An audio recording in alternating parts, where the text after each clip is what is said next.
Hey everyone, welcome back to Satanix Reviews. Well, I can't discuss one terrible Christmas slasher movie without talking about another.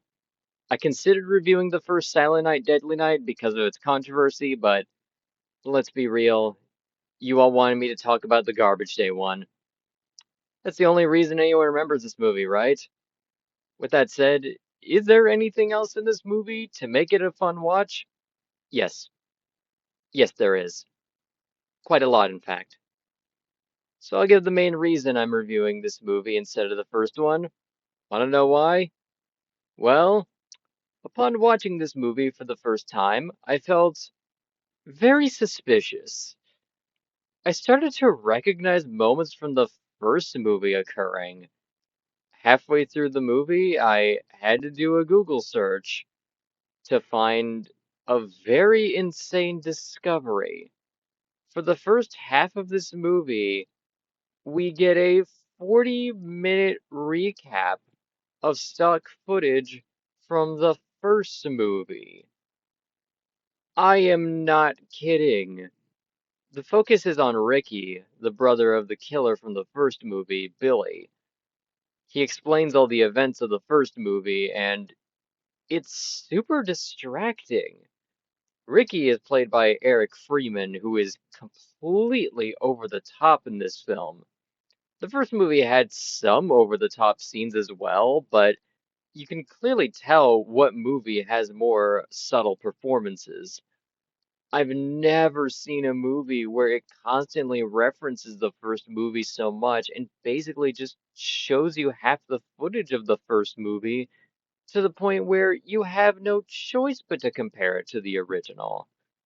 It even includes a lot of the pointless fake outs, like when the police confuse some other random people dressed as Santa, assuming that it's Billy. Thanks, movie, I needed that. How about all the most uncomfortable moments from the first film, including the deaths of Billy's parents and Mother Superior beating Billy to punish him? Merry Christmas? Yeah, the first movie had some uncomfortable moments to say the least. I'm still convinced that Mother Superior was the real villain in all this because she's part of the reason Billy became homicidal. Perhaps one of the biggest plot holes, however, is the fact that Ricky still recalls his parents being killed. Okay, I can buy the memories of him at the orphanage or when he saw Billy get shot in front of him, but as a baby? Yeah, you see him as a baby when his parents are killed. The person interrogating Ricky even asks, "How do you even remember all this?" Ricky just responds, "Because I was there."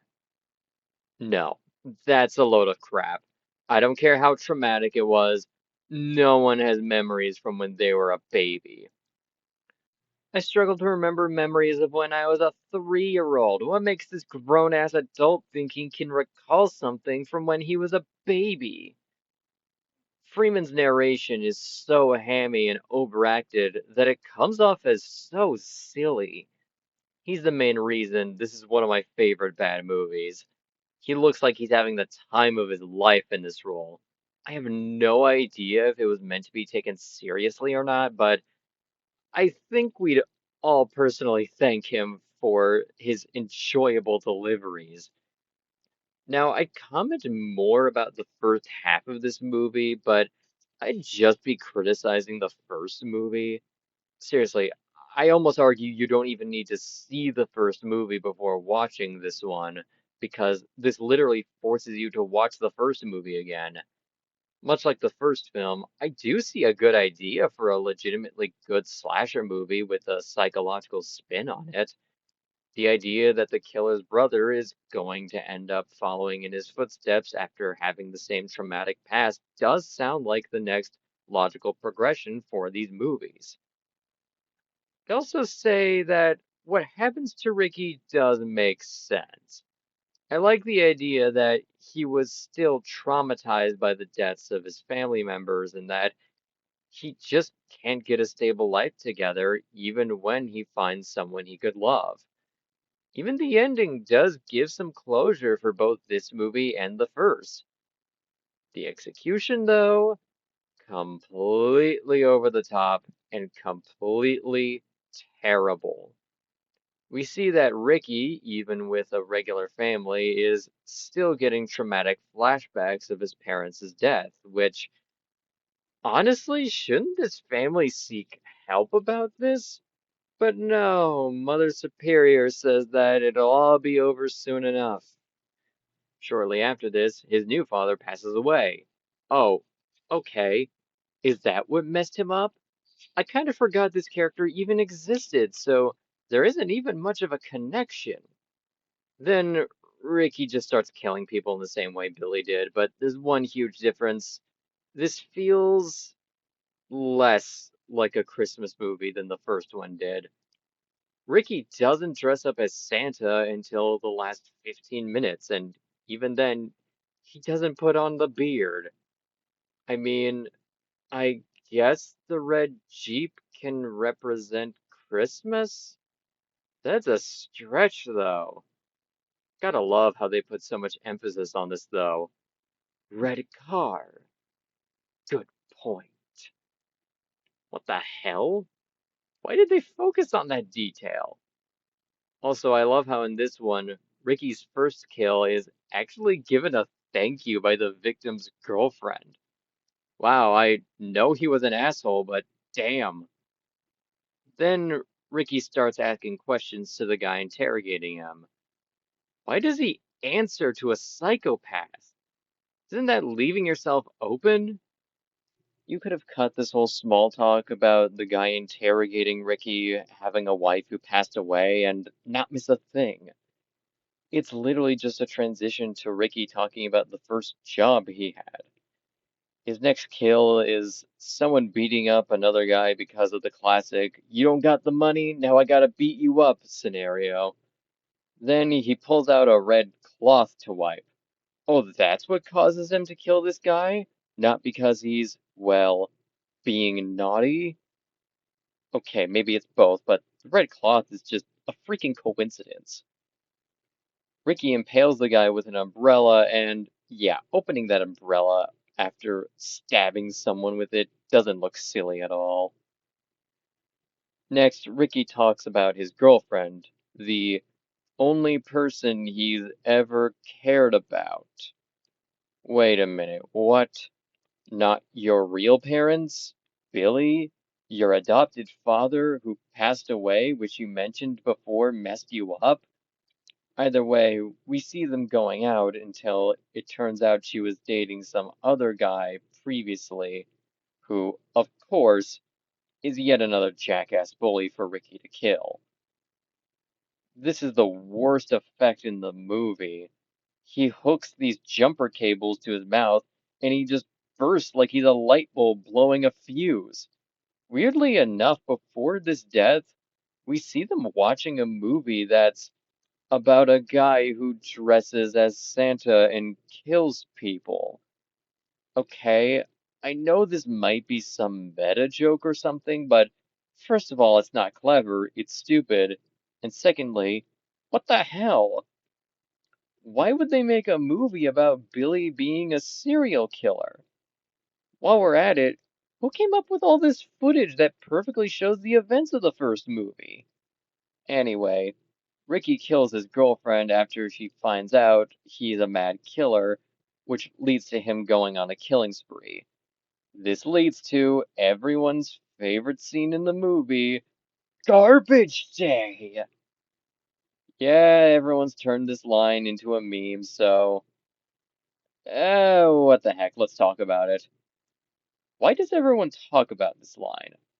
I know it's such an over-the-top delivery from Freeman, but I think there's more to it than just that. I heard some comments about his eyebrows practically having minds of their own during this scene, which, okay, yeah, thanks, Internet, now I can't unsee that. Then I started asking myself one question. Why? Oh, not the reasons why people quote this line, I mean, why he says the line like this. Why does he say garbage day? Is it supposed to be a joke? He even laughs at it like, yeah, I totally nailed that one. I came up with that one on the spot. I crack myself up. Either way, it's a memorably goofy scene. But I also get a good laugh out of the next kill, where he just blows up a car after shooting it several times. It flips over and then props itself back up just so it can burst into flames. God, I love this movie. Yeah, I know it's one of the worst sequels I've seen in my life, but that's what I love about it. One scene I kind of like during this scene is where Ricky eventually turns the gun on himself. I feel like this is the moment where you're supposed to realize that he has to end himself before any further harm is done. Like, he knows he's doing wrong and that there's no saving him due to his past. Had this movie not been so over the top, this could have been a powerful scene. This could have been the end of the movie, but we've still got 15 minutes left. Now to finally see Ricky getting his revenge on Mother Superior. Shouldn't he have done that to begin with? Either way, at least we still get more overacting and goofy moments. The way Ricky tries killing Mother Superior makes him look like he's freaking Jason Voorhees. He does finally kill her, and it's revealed in a final scene that's very confusing but still really silly. He puts her head back on just so it can fall off in front of the police before he gets shot, just so we can end on one of the nuns screaming at the decapitated head of Mother Superior and Ricky smiling while on the ground outside. This movie is so crazy, and it's one of my favorite bad movies. I know it sounds like I ruined all the craziest scenes in the movie, but it really has to be seen to get some jokes out. You need to experience the hilarity of this movie. Whenever I see people rank these movies, people either rank this movie as the best one or the worst one. Both times, everyone tends to agree that it's the best and the worst at the same time. It's by far the most entertaining of the Silent Night, Deadly Night movies, but it's the worst one because you can't take it seriously.